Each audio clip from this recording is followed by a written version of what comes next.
Acá dice Raquel Yehuda, dice, no puedes cambiar tu ADN, pero sí puedes cambiar la forma en que funciona tu ADN, que dice que es más o menos lo mismo, según el enfoque, ¿no?, de lo que dice acá, ¿no?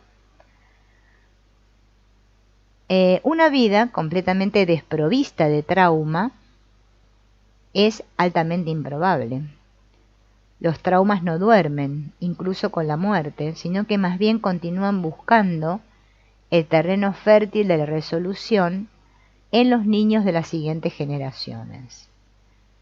Los seres humanos son resistentes y son capaces de curar la mayoría de los tipos de trauma.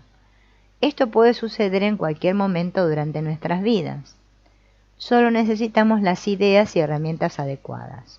Lo del trauma también está muy de boga, ¿no?, hoy en día, y está muy relacionado también con lo de las constelaciones, porque en realidad un trauma, hablando así en criollo, es justamente algo que no hemos podido resolver a nivel inconsciente y que se manifiesta así, ¿no? Como, por eso las constelaciones trabajan en lo que nos bloquea, lo que nos limita y lo que nos pesa.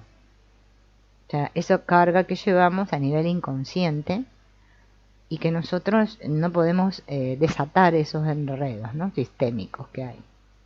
Esto del inconsciente, ¿no?, que es el gran tema, ¿no?, porque si nos basamos en lo que son las constelaciones, es que cuando constelo estoy viendo mi inconsciente ahí, ¿no?, cosa que no lo puedo ver yo por mí. O sea, yo me pongo a pensar cómo estoy, me voy a enredar en un diálogo mental en el cual no me doy cuenta cómo estoy.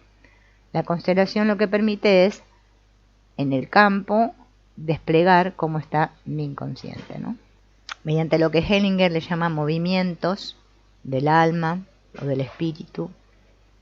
Todo eso se va, mediante frases sanadoras, ¿no?, se va liberando y acomodando y ordenando de una manera, ¿no?, en que el inconsciente, eso que está inconsciente, pueda yo comprenderlo, ¿no?, porque es como una comprensión profunda que accedemos.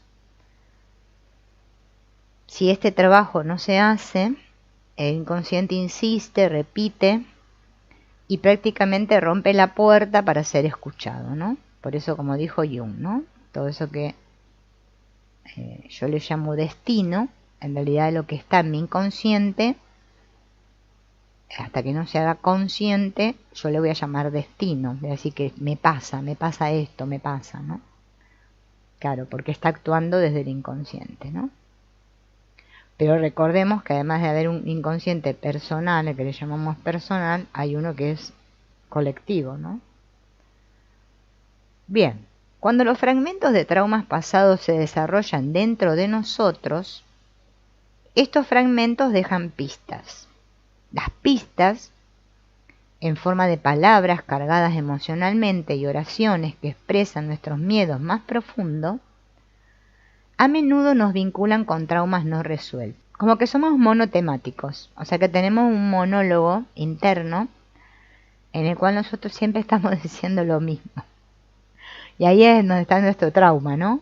Mediante el lenguaje expresamos lo que nos está pasando, ¿no? Justamente nuestros miedos más profundos. A veces estos traumas ni siquiera nos pertenecen, ¿no? Y él a las expresiones verbales de estos traumas los llama el lenguaje central. Bien. El lenguaje básico también se puede expresar de manera no verbal. O sea, este lenguaje lo puedo expresar de manera verbal o de manera no verbal. O sea, con una enfermedad, mediante un comportamiento, una sensación física, una emoción, un impulso. Todos conocemos la historia de Hansel y Gretel, que son los niños estos que son engañados en el bosque por la bruja esta, ¿no? Preocupado porque nunca encontrarían la salida, Hansel va dejando un rastro de miguitas de pan en el bosque para poder garantizar el regreso a su casa.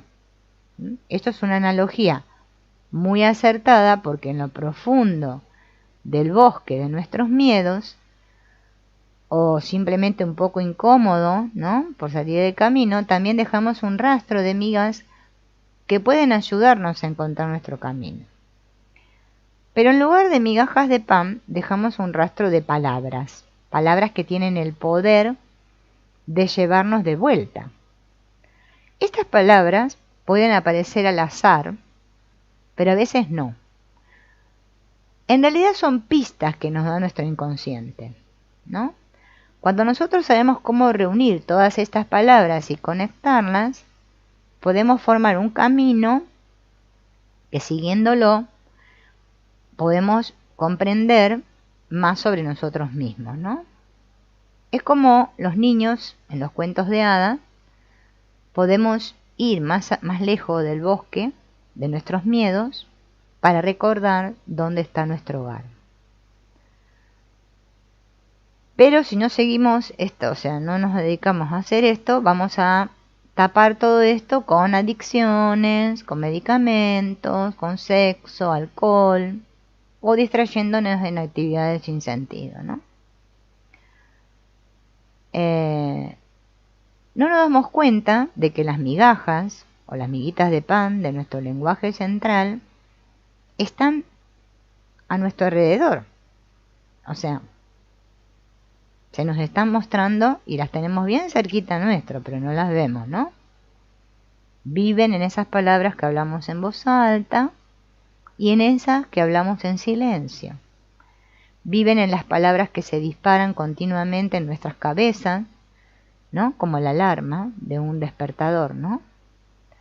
Pero en lugar de seguirlos para seguirle el rastro a donde nos conducen, nos quedamos paralizados por el trance que estas palabras crean dentro de nosotros, ¿no? Como que digamos que nos auto-hipnotizamos, ¿no? Nos auto-hipnotizamos con eso. No sé si lo expliqué claro esto. Porque no sé si ustedes se detienen a ver cómo funciona, ¿no? La mente funciona así.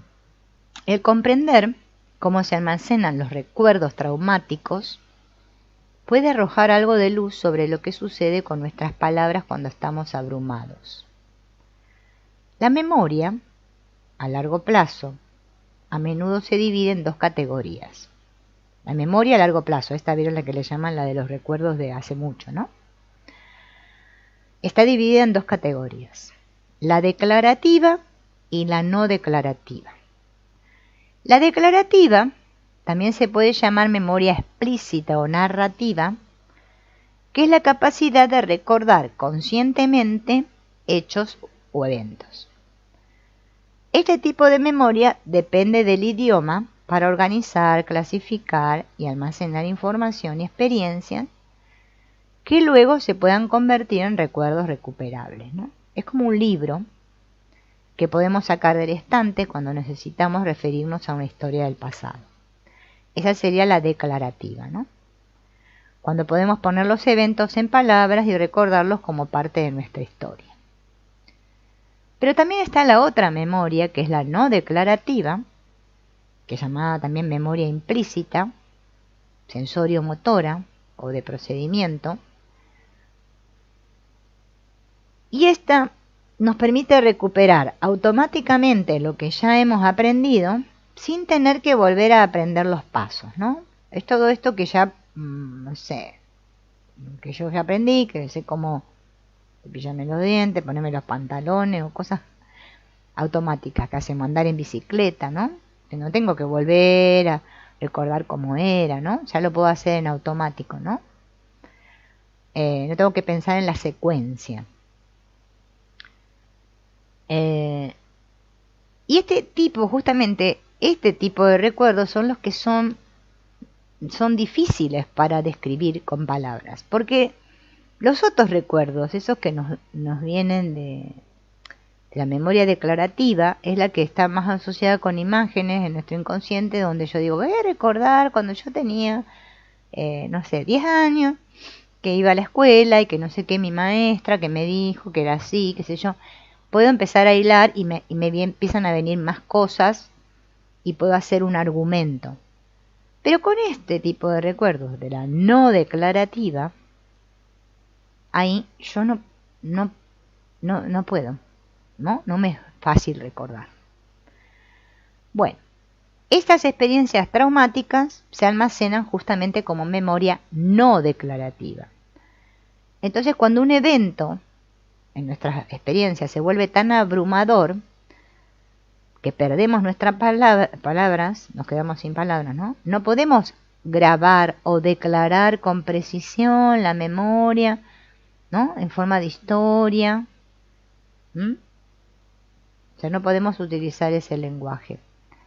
Es como si una inundación repentina estuviera fluyendo a través de todas nuestras puertas y ventanas a la vez y bueno, no sabemos qué hacer, no viene todo de golpe así. Entonces no nos podemos detener el tiempo suficiente para poder poner nuestra experiencia en palabras, ¿no? Sin palabras ya no tenemos acceso completo a nuestra memoria del evento, ¿no? No podemos expresar. ¿Se acuerdan cuando empezamos en el otro? Que decíamos que el problema, la dificultad era que nosotros no podíamos expresar. Bueno, entonces, si yo no tengo palabras, no puedo tener acceso a esa memoria del evento. Fragmentos de la experiencia quedan sin nombre y se sumergen fuera de la vista, ¿no? Perdidos y no declarados, se convierten en parte de nuestro inconsciente. Un vasto reservorio de nuestro inconsciente parece contener no solo nuestros recuerdos traumáticos, sino también las experiencias traumáticas no resueltas de nuestros antepasados. En este inconsciente colectivo compartido parece que volvemos a experimentar fragmentos de la memoria de un antepasado y los declaramos como propios, ¿no? Pareciera como que fuera mío eso, y resulta que pertenece a un antepasado. Hay dos momentos importantes en los que no podemos usar palabras para describir nuestra experiencia. El primero es antes de la edad de 2 o 3 años, ¿no? Cuando los centros del lenguaje de nuestro cerebro no están maduros para esto. El segundo ocurre durante un episodio traumático, cuando nuestras funciones de memoria se suprimen y no podemos procesar la información con precisión. Cuando se inhibe la función de la memoria, la información emocionalmente significativa pasa por alto los lóbulos frontales y no se puede nombrar ni ordenar a través de palabras o lenguaje. Y sin el lenguaje, nuestras experiencias a menudo no son declaradas. Y es más probable que se almacenen como fragmentos de memoria, sensaciones corporales, imágenes y emociones. El lenguaje nos permite hacer esto que dijimos, ¿no? Esto de narrar la historia, expresar la historia como experiencias, así como una película, ¿no? Una vez que tengamos la historia, podremos volver a visitar una experiencia, incluso un trauma, sin revivir toda la agitación que conlleva. A pesar de que el idioma puede ser una de las primeras cosas que debemos seguir cuando estamos abrumados, este idioma nunca se pierde. Se aleja en nuestro inconsciente y emerge inesperadamente, rechazando ser ignorado. El inconsciente insiste, repite, ¿no? Y rompe la puerta hasta que es escuchado.